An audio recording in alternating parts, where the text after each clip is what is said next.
إن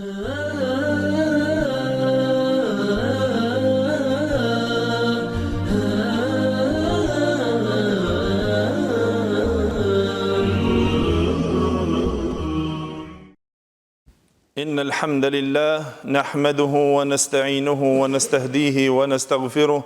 ونعوذ بالله من شرور أنفسنا وسيئات أعمالنا من يهد الله فلا مضل له ومن يضلل فلا هادي له أشهد أن لا إله إلا الله وحده لا شريك له وأشهد أن محمدا عبده ورسوله يا أيها الذين آمنوا اتقوا الله حق تقاته ولا تموتن إلا وأنتم مسلمون يا أيها الناس اتقوا ربكم الذي خلقكم من نفس واحدة وخلق منها زوجها وبث منهما رجالا كثيرا ونساء واتقوا الله الذي تساءلون به والأرحام إن الله كان عليكم رقيبا يا أيها الذين آمنوا اتقوا الله وقولوا قولا سديدا يصلح لكم أعمالكم ويغفر لكم ذنوبكم ومن يطع الله ورسوله فقد فاز فوزا عظيما أما بعد فإن أصدق الحديث كتاب الله وخير الهدي هدي محمد صلى الله عليه وسلم وشر الأمور محدثاتها وكل محدثة بدعة وكل بدعة ضلالة وكل ضلالة في النار ثم أما بعد Gjithë falënderimet dhe lavdrimet I takojnë Allahut xhella xhelaluhu, vetëm ata falenderojmë dhe vetëm prej Tij ndihmë dhe falje kërkojmë, kurse salavat dhe selamet nga thellësia e zemrës tonë ja dërgojmë të dashurit ton Muhammedit sallallahu alaihi wasallam, familjes së Tij, shokëve të Tij dhe gjithë ata të cilët pasojnë rrugën e tyre me të mirë deri në ditën e gjykimit. Të dashur vëllezër musliman, cekum në hutben e kaluar disa shkaqe dhe disa arsye, disa pika të cilët ishin nga arsyet më të forta,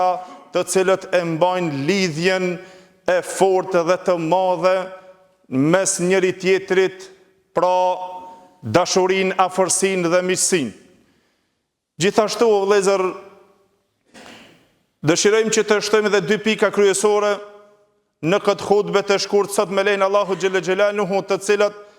ato e mbajnë lidhjen e dashurisë për hir të Allahu xhella xhelaluhu mes njëri tjetrit, si dhe e forcojnë miqësinë, afërsinë dhe butësinë në mes veti. E ajo është padyshim se gjithçka çka buron nga Kurani I Allahut xhella xhelaluhu dhe hadithet profetike të Muhammedit sallallahu alaihi wasallam, këto janë ata të cilët na udhërrofojnë neve edhe se na duhet të I ndëgjojmë mirë edhe të mundohemi të I praktikojmë ato. E pika e parë është, vëllezër, e kësaj vepre, e kësaj cilësie, këtij shkaku, tarkul hasadi wal ghilli wal hiqd, braktisja dhe lënja e hasedit, e zilisë, e smirës, e urrejtjes dhe zemërkeqësisë e cila është në mbrëmsinë e dikuja, ajo mëria e madhe që e mban një armiqësi në mbrëmsinë e tij, derisa ai dëshiron që nga ai dashamiri I tij apo atë të cilën e urren, nga smira e tij të cilën e ka, nga zilia, nga xhelozia, që ai ta zhduk suksesin e të tjetrit. Padyshim se nuk ka diçka sëmundje më të rrezikshme për zemrën e një muslimanit që ja zhduk mirësinë e tij, edhe që e prish dashurinë mes veti dhe mes tij dhe dashamirit të tij, përveç zilis, hasedit, smirës, mërisë dhe urrejtjes të cilën e posedon në mbrëmsi, edhe se padyshim se kjo është një ndër sëmundjet më të mëdha të zemrës, ku me të vërtetë se njeriu, o vëllezër, duhet që të mundohet që ai ta largon këtë cilësi edhe ta largon këtë sëmundje e cila është sëmundje kronike, që ajo kërkon trajtim të vazhdueshëm për ta koruar këtë sëmundje një mbrëmësi, edhe se padyshim se pejgamberi sallallahu alaihi wasallam na ka udhërofyer dhe na ka lajmëruar që na ta largojmë nga mesin ton çështjen e kësaj dukurie e cila është shumë negative dhe është shumë e rrezikshme. Ajo padyshim është largimi I zilis, I hasedit në mes veti. Hadithin të cilën transmeton Imam Muslimi nga Abu Huraira radhiyallahu anhu, tha pejgamberi sallallahu alaihi wasallam: la tahasadu ولا تناجشوا ولا تباغضوا ولا تدابروا وكونوا عباد الله إخوانا. Tha pejgamberi sallam, mos e bëni hased njëri tjetrin, mos e keni zili njëri tjetrin, edhe mos të keni smir mes njëri tjetrit, mos e tradhtoni njëri tjetrin, mos urrejhin me zveti, si dhe mos ja ktheni shpinën njëri tjetrit, po bëni apo bëhuni rob të Allahut xhel xhelaluhu vëllezër. Besimtari është ai i cili është vllavi i muslimonit, ai nuk e urrejn atë dhe nuk e ka mlefin e madh ndaj tij, për arsye se o vëllezër, nëse ta ngacmon zemrën tonë dhe shpirtin tonë kjo sëmundje kronike, me të vërtetë se ta ka shkatëruar fizikun tonë si dhe shpirtin tonë dhe logjikën tonë. Nëse është në prezencën e dikuja, ajo të bën që ti të lakmojsh dhe të shpresojsh zhdukjen e një suksesi të vllavit tënd apo të atij të cilin e ke një vëlla musliman, një dashamirit tënd. Ajo është një sëmundje shumë e thellë në rëndësi, braktisja e saj padyshim se lind dashuri, ajo të nxit për në afërsi dhe për në miqësi. E kushdo i cili posedon një zemër të pastër të tillë, që nuk ka në to mëkat dhe nuk ka në to mëri e as ka armiqësi, pejgamberi sallallahu alajhi wasallam na lajmëroi vëllezër në një hadith të cilën transmeton Ibn Majah nga Abdullah ibn Amr ibn As radhiyallahu anhu, i cili tha se një herë u pyet pejgamberi sallallahu alaihi wasallam dhe i than, ja Rasulullah, kush prej njerëzve është më i vlerësuar, më i mirë? Pejgamberi sallallahu alaihi wasallam u përgjigj duke thonë, kullu mahmumil qalb wa saduqul lisan. Çdo njeri i cili posedon mahmumul qalb, një zemër të dëlirë dhe gjuhën e sinqertë. Tha në i dërguari Allahut, na këtë gjuhën e sinqertë e di me kuptojmë, e çka është mahmumul qalb? Tha pejgamberi sallallahu alaihi wasallam, at-taqi an-naqi la ithma fihi wala baghi wala ghill wala hasad. Tha mahmumul qalb, zemra e dëlirë, është aja e cila është e devotshme, e pastër dhe është e dëlirë nga mëkati, nuk ka në to mëkat, e nuk ka në to gjithashtu dhe mizori, dhe po ashtu nuk ka në to asmëri dhe nuk ka zili e cila e shtin ato që ai të prish dashurin e tij të cilën e ka për vllavin e tij. Pra është i vlerësuar ai i cili e don vllavin e vet, edhe nëse ngacmon zilia dhe hasedi për vllavin e vet, për të tjetrin dhe ja prish ata afërsi dhe çmirësi, mundohet që ta kuron dhe ta largon. Se o vëllezër, Muawiya radhiyallahu anhu një herë tha, unë mendoj se kam aftësi që të i pajtoj të gjithë njerëzit, përveç atë i cili është smirëzi. Ai i cili ka hased ndaj tjetrit dhe dëshiron t'ja zhduk suksesin dhe begatin që e ka dhuruar Allahu xhel xhelalu, e ai nuk kënaqet derisa ta shef që ajo mirësi më ka humbur nga unë. Kjo është një sëmundje shumë e vështirë, e cila e prish vëllazënillëkun, e prish dashurinë dhe e prish miqësinë, që ti të shpresojsh dhe të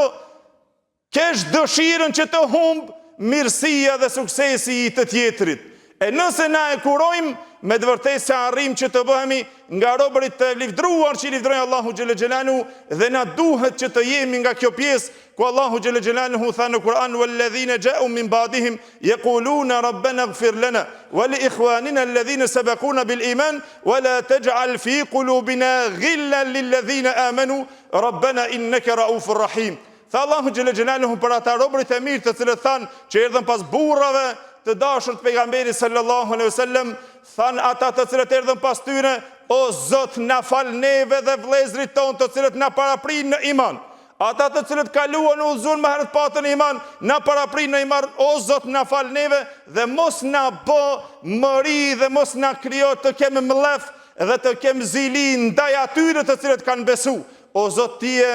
i buti dhe i gjithëmëshirshëm. Secili prej nesh, vëllezër, nëse dëshiron që të ketë afat gjatësi, dashuria e tij mes njëri tjetrit, le të mundohet ta kuron zemrën e tij nga kjo smundje e cila është e vështirë, e cila është një armiqësi.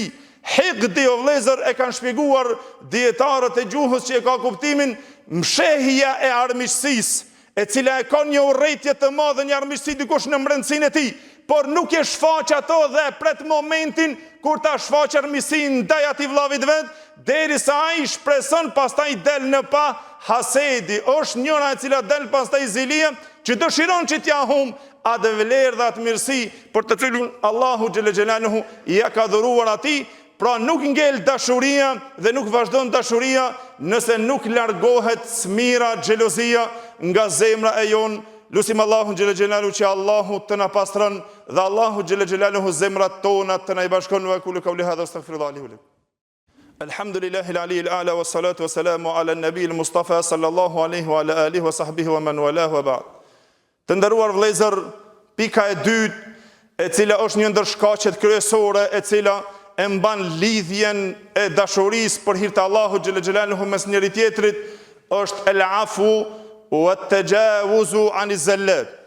Është falja, që të jesh nga ata që fal edhe të i anashkalojsh gabimet, rrëshqitjet edhe